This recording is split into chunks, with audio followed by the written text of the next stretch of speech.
நான் சாமி கிட்ட மட்டும் தான் சைலண்டா பேசுவேன், சாக்கடை கிட்ட லம்பாப்ல. ஆனா இங்க மேடைக்கு வந்துட்டா வெண்ணிலவே வெண்ணிலவே வெட்கம் ஏனம்மா. இந்த ஆட்டுக்கு மாட்டுக்கெல்லாம் வாக்குரிமை கேட்கிறாரு. நீங்க அணிந்து கேட்டிருந்தீங்கன்னா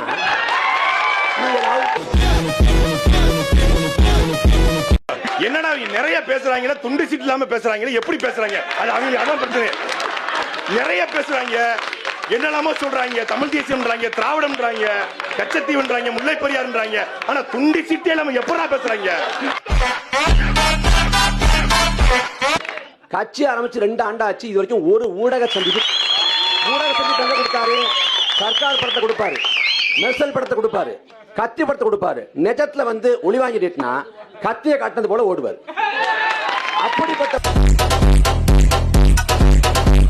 துணிச்சலும் இருந்தால் என் தம்பி கார்த்திக் கேட்டது போல ஜனநாயகன் படத்திற்கு சென்சார் தராத பாசிச பாஜகவை கண்டிக்கிறேன். சொல்ல சொல்லு.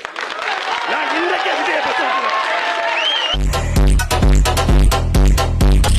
சிஎம் அங்கிள் கேக்குதா, அங்கிள் மோடி அங்கிள் கேக்குதா அங்கிள் போட வேண்டியது வீடியோ.